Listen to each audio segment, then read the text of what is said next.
So a couple of weeks ago, YouTube made a big announcement that affects lots of YouTube channels. And in this video, we're going to be discussing how that change will affect Petubers and how it's going to affect you as well, and what you can do to help your favourite Petubers so you can keep the content coming.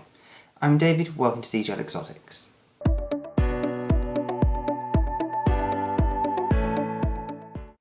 So let's first talk about Petubers and what they really are. These are the people like myself and others who are producing content where it's designed to educate and entertain you surrounding keeping animals in captivity in your home, such as reptiles. It can also be dogs, cats, hamsters, guinea pigs, anything like that. There's a wide variety. There are many channels out there.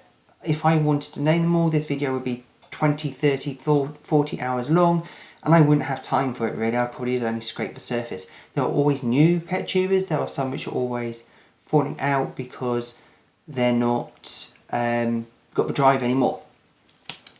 These guys are pretty important for the industry because they're the ones which can give you advice on how to best look after your pets, regardless of what they are. There are some which don't have the knowledge. There are some which don't always have the best interests for the animals, and those ones quickly fall away often. So we're not really going to focus on those ones. But there are some really, really good ones.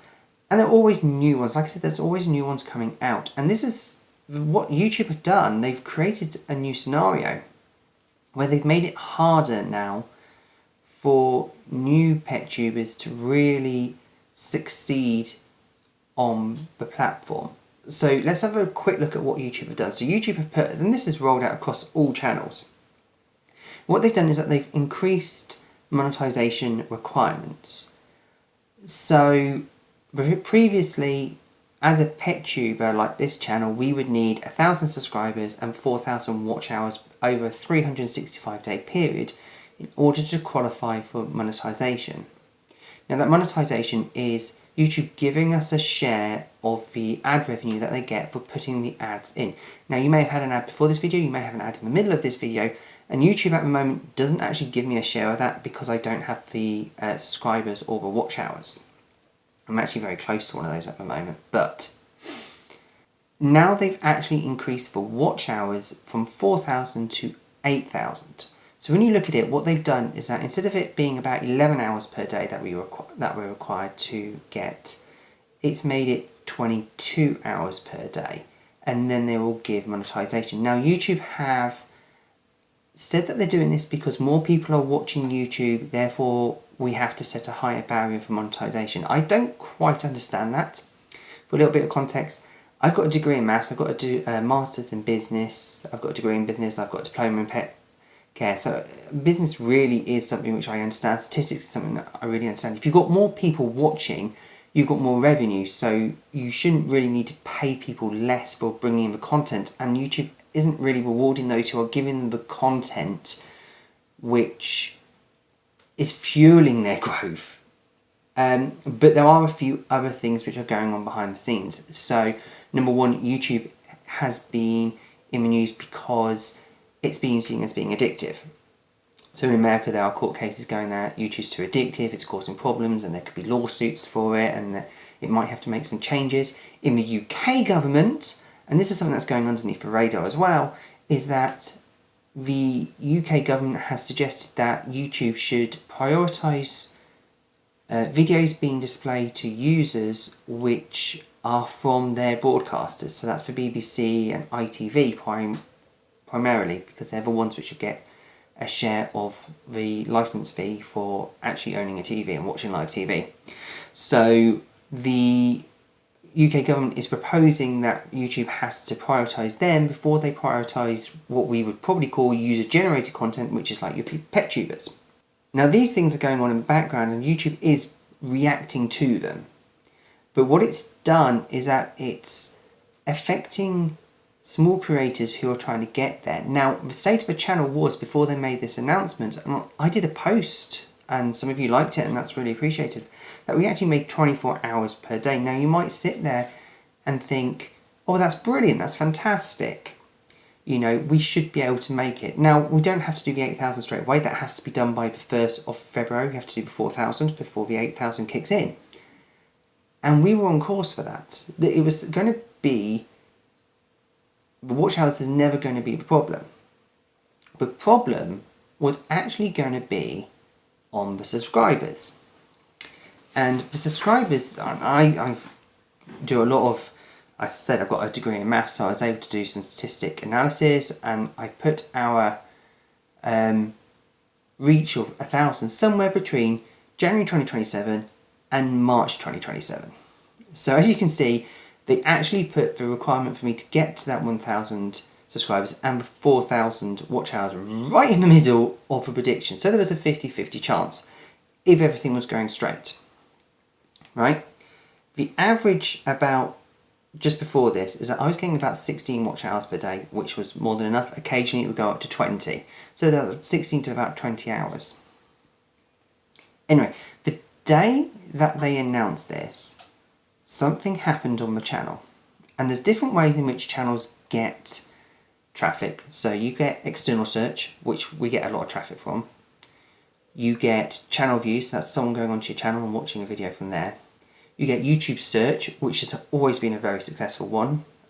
We get high click-through rate on that and high watch time on that one. And then you have things like browse and suggested. So browse is when it comes up on your home screen, and suggested is when it comes up as a video on the side of a current video, or suggested next.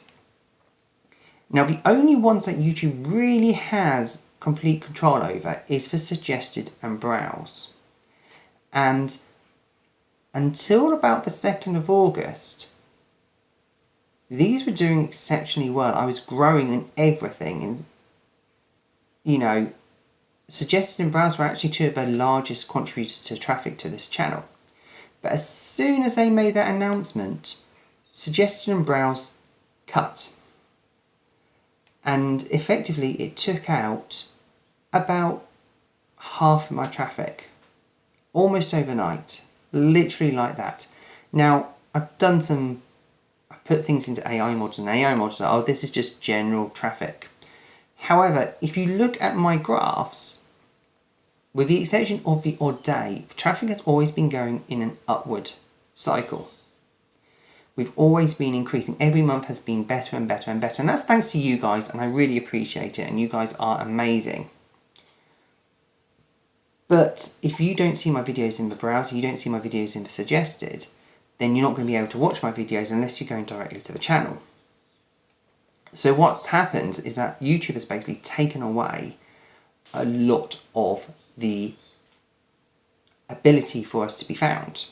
And this has had a knock-on effect. Our subscriber growth has actually decreased as well. So in July, we got around about 70 new subscribers to the channel. The previous month we did about 60. The previous month to that was about 50. And this month we're lucky to be getting 50 in August. And there was a whole time in July, there was only one day when we didn't have any new subscribers to the channel. And in August, that's been like 5 or 6 days. It's a significant increase. But including that is that the watch time on several days has gone below 10 hours. Remembering that before they made this change, I was doing 16 to 20. I'm now doing 8. So they've actually halved my watch time.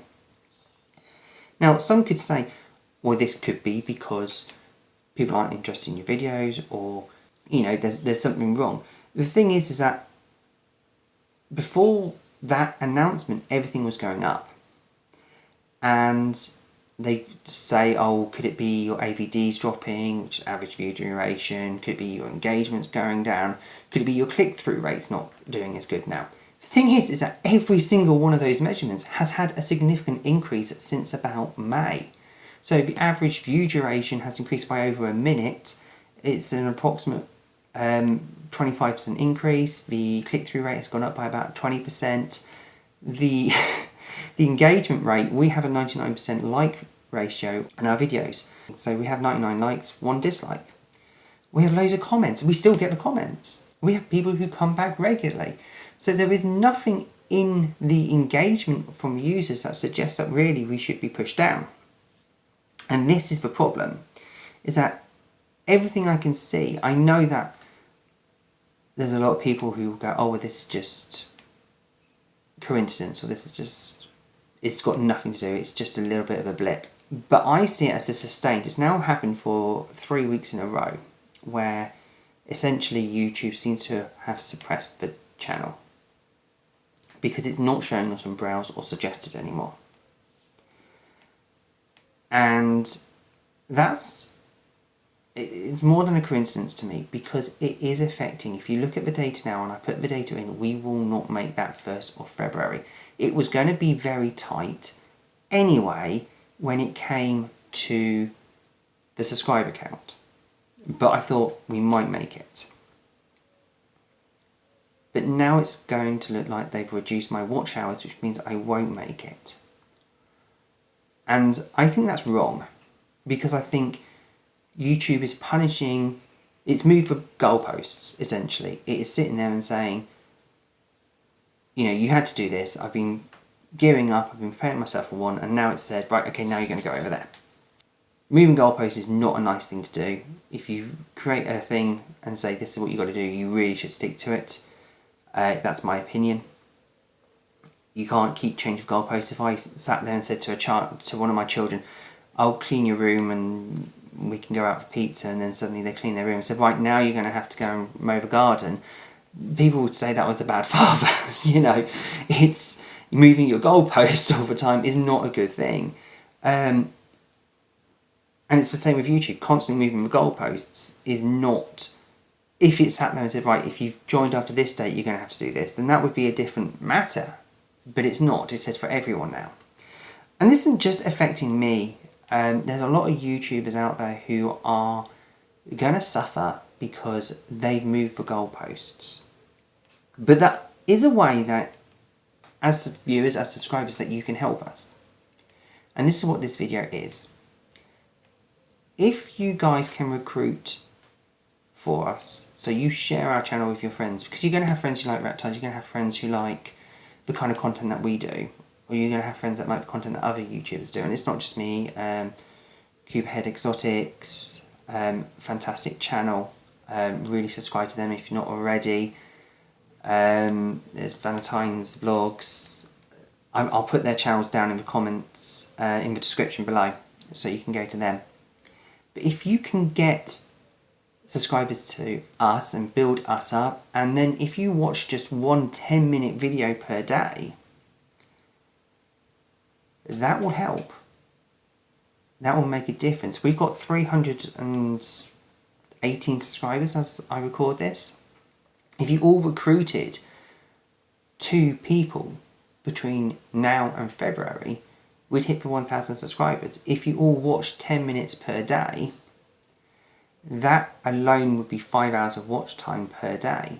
If you watch 20 minutes, that'd be 10 hours of watch time per day, and we would certainly hit that marker. And that's the thing, is that if, as a community, we pull together, then we'd all win. And let's not mistake anything here, is that YouTube is still getting the money from the ads when they play an ad in front of me. They don't not charge the client. They charge the client, they take all the money. What they're doing is that they're basically saying, we don't want to pay as much money out as we would like to. We're going to reduce the money down that we're paying out to creators, and that harms the economy, because that means that less creators will be inclined to do it, because it's going to make it really hard, and a lot of creators will not do it. Now, YouTube monetization isn't actually hugely profitable. It's not going to earn us millions or even a living wage in most cases. A lot of creators will not have a huge amount of income that they can just live off of monetization. There will be sponsorship and things like that. We run a business, you can come and see us, you can buy our animals, you know, people have done from a YouTube channel. But you guys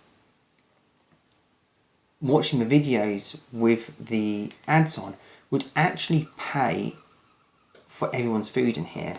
But if you did that, I'd be able to invest more.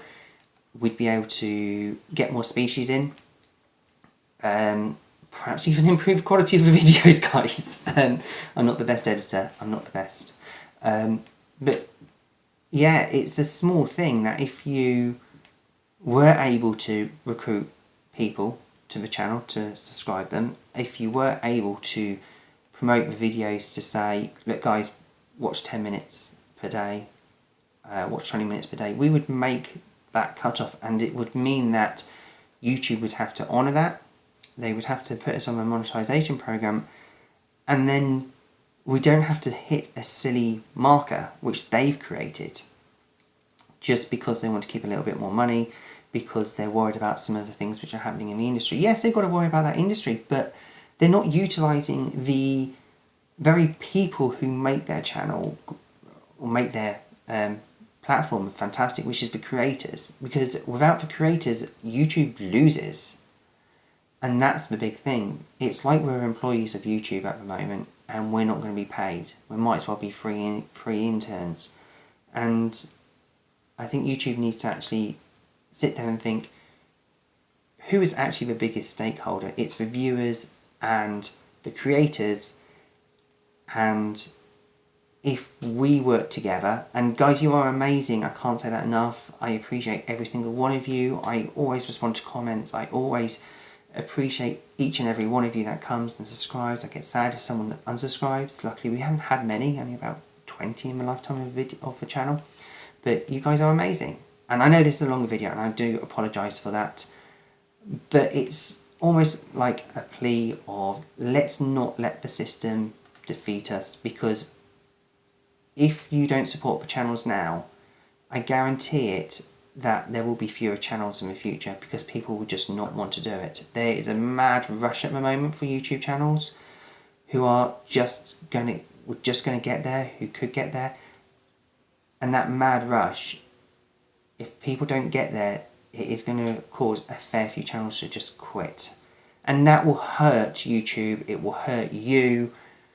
And so therefore, this is a plea, and it's not just for me. As I said, I've got a couple of others. There's a few channels I'll put down below, which if you give a subscribe to, that'd be amazing. If you haven't subscribed to this channel, and I know that many, about 9 out of 10 of you who watch these videos don't, please subscribe. It makes a huge difference. Do share with your friends, say watch these channels, subscribe to them, and yeah, generally get the word out there for your favourite channels, because if you do that, then it becomes a better place, become a better system. You know guys, I'm sorry that this hasn't got much reptile content in it, but it's about saving reptile content this time. It's about saving the advice and the guidance that you really want to have. Thank you very much for watching. I do appreciate it. I appreciate every single one of you. Again, please remember to like the video, comment on it, and subscribe to the channel if you're not already. Goodbye for now.